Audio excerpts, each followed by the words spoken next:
Bonjour les storyliners et bienvenue dans ce nouveau tutoriel. Aujourd'hui, on a quand même fait beaucoup de choses depuis quelques temps, depuis presque un mois sur Storyline. On va parler maintenant un petit peu de l'apparence du lecteur, c'est-à-dire ce qui va apparaître à l'écran de votre apprenant quand il va lancer ou lire votre ressource. C'est important de voir un petit peu comment on peut customiser ça. On l'a déjà vu un petit peu quand on a fait des aperçus des diapos, mais on va voir un petit peu comment on peut configurer ce lecteur.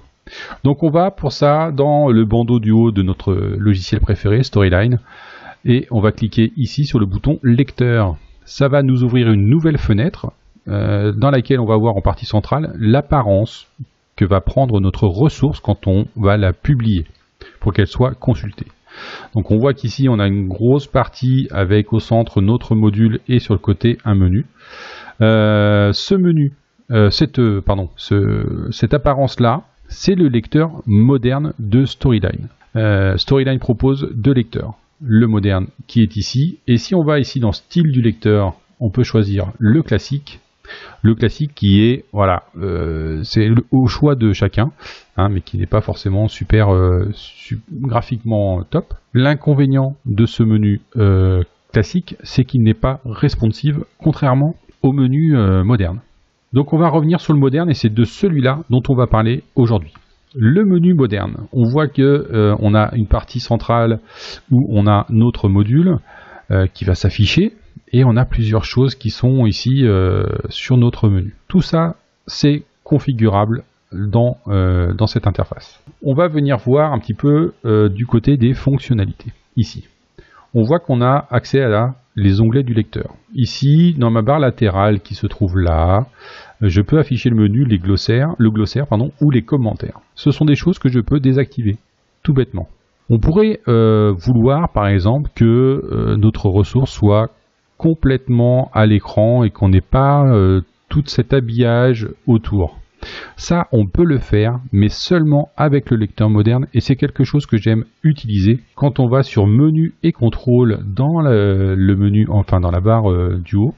On peut choisir que les menus et les contrôles soient masqués. Et là, on se retrouve avec une fenêtre où toute la place est réservée à votre module. Inconvénient si on veut, il faut maintenant, si vous voulez travailler comme ça, il va falloir vous-même penser la navigation de vos modules avec l'insertion de boutons spécifiques pour ça. Les précédents, les suivants, les boutons de menu, les boutons ressources, etc. Donc ça, il va falloir customiser vous-même votre module, tout doit être dedans. Alors ça peut être bien parce qu'au moins vous faites une personnalisation graphique qui répond à votre charte que vous vous êtes imposée. Ça peut être un avantage. Moi j'aime bien travailler avec cet aspect-là parce qu'au moins j'ai la main sur tout l'aspect graphique de mes modules. Je reprends le côté apparent.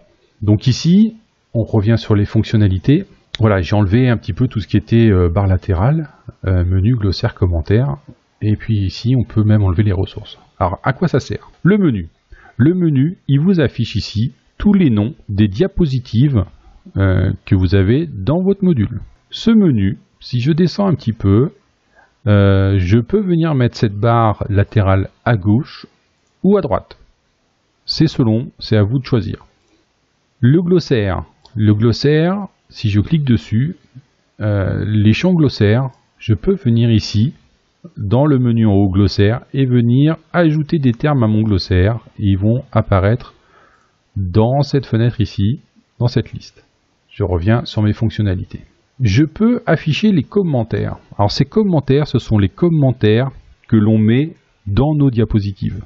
Je vous montre. Je vais fermer ma fenêtre. Je me retrouve sur ma diapo et ici, chronologie, dans ma partie inférieure, j'ai un onglet commentaires.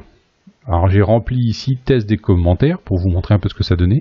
Et pour voir ce que ça donne en résultat, je vais aller dans aperçu de cette diapositive. Et on va voir ici que j'ai bien ma diapo donc avec mon habillage.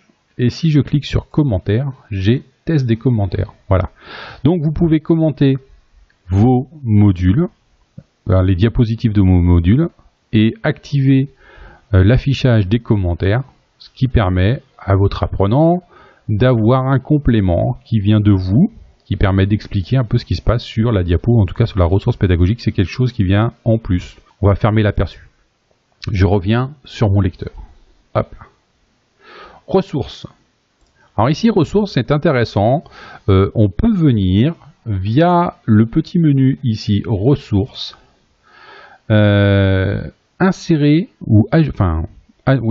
des documents qui vont accompagner votre module. On peut venir mettre un petit peu ce que l'on veut ici. Donc si on veut rajouter une nouvelle ressource, on vient là. On va pouvoir lui donner un titre.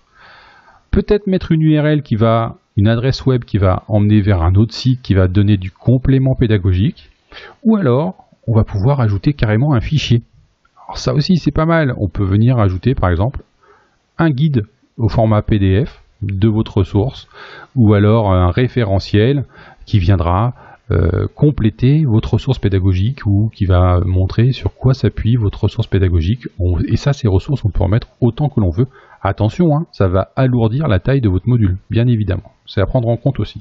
Voilà pour un petit peu ce que l'on peut mettre ici. Je retourne dans les fonctionnalités.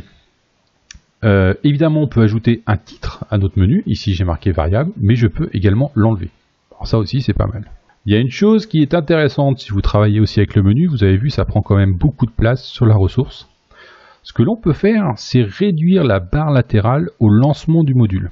C'est-à-dire que quand votre module va s'exécuter, eh bien, on va arriver ici avec une fenêtre, un cadre qui va se retrouver sans le menu et juste avec ce petit icône de 3 barres qu'il faudra venir activer pour afficher le menu. Et évidemment, on peut le masquer.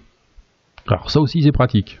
Voilà, ça permet de gagner un peu de place et puis vraiment de laisser la place à votre module. On peut laisser les contrôles du volume ou les enlever. Ça dépend si vous avez de l'audio dans votre module. On peut, si vous avez un module un petit peu important, autoriser la recherche de termes dans le menu pour aller justement peut-être sur la diapositive, une diapositive spécifique. Voilà. On peut activer les sous-titres. Bon, ça à condition que vous ayez rajouté des sous-titres. Ça fera l'objet d'un autre tuto. On peut afficher la barre de progression. Voilà. Si vous avez des durées de diapositives qui sont variables, de pouvoir un peu naviguer et sauter dans votre module. Alors ça, c'est à vous de choisir si vous voulez que votre apprenant puisse zapper un peu dans votre diapo. On peut activer la lecture ou la mise en pause et on peut venir insérer un logo dans le module. Voilà comment ça se présente. Alors ça, pareil, c'est vous qui choisissez comment vous voulez voir apparaître, ou en tout cas personnaliser votre menu. Et évidemment, on peut toujours venir fermer ici.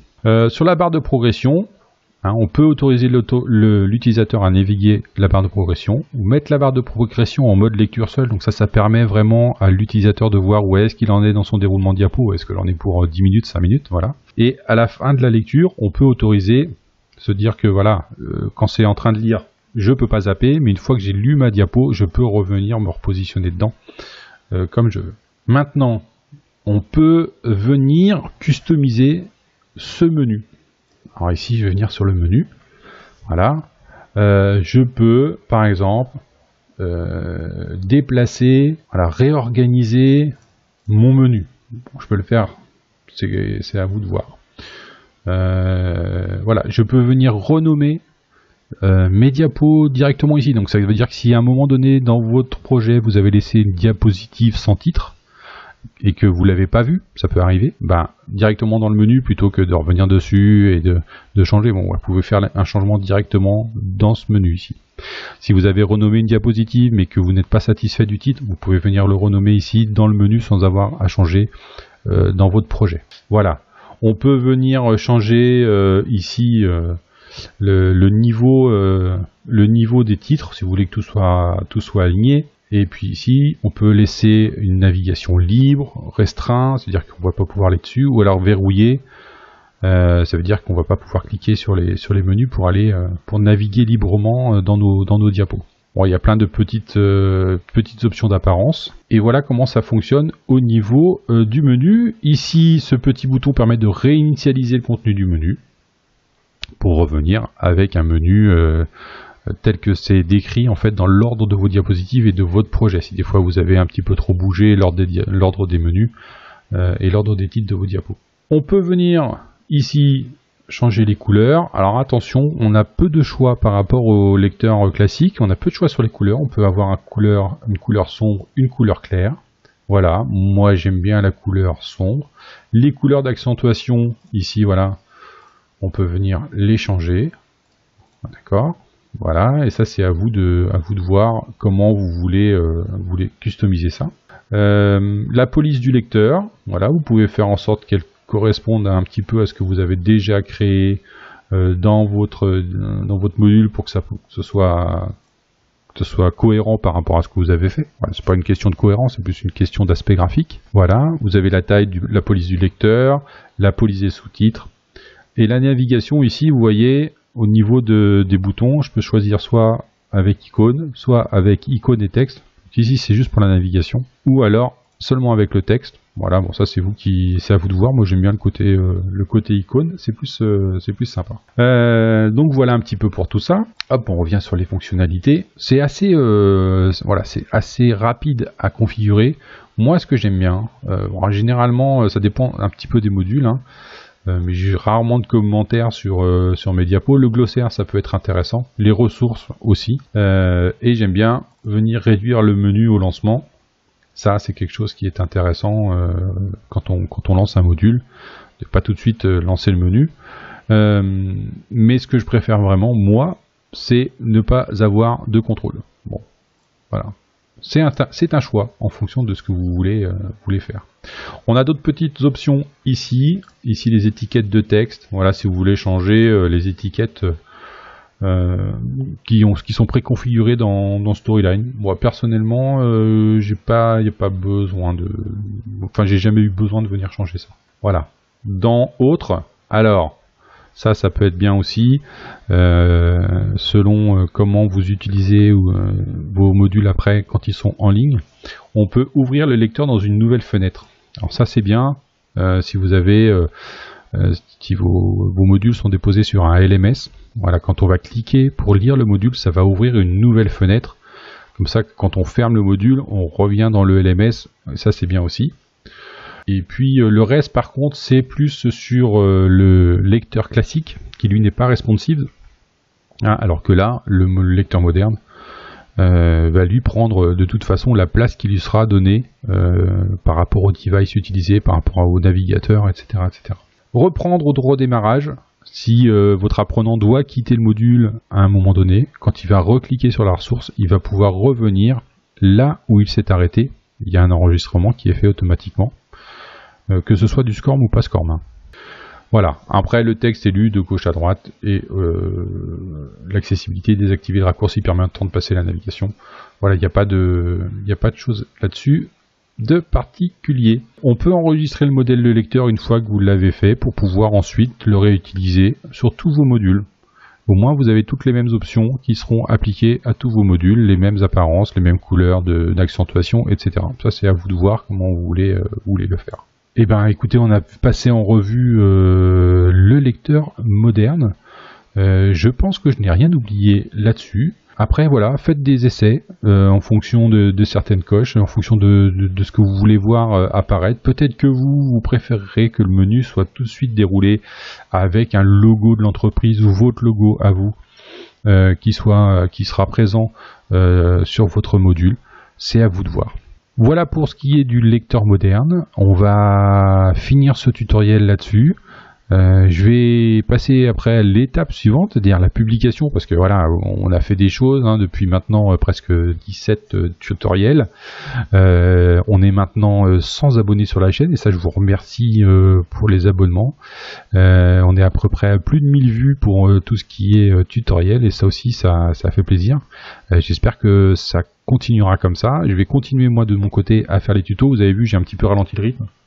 mais parce que voilà, il y a d'autres choses que j'ai à faire aussi. Mais en tout cas, n'hésitez pas, abonnez-vous si vous n'y êtes pas encore, activez les notifications, partagez aussi cette chaîne, hein. Peut-être que vous connaissez des gens qui utilisent Storyline, qui ont un petit peu de mal ou qui voudraient en savoir un peu plus.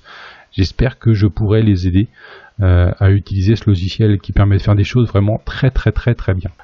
Voilà, et bien merci d'avoir suivi ce tutoriel, et puis on se retrouve sur un autre tuto très prochainement. Merci beaucoup et puis à bientôt.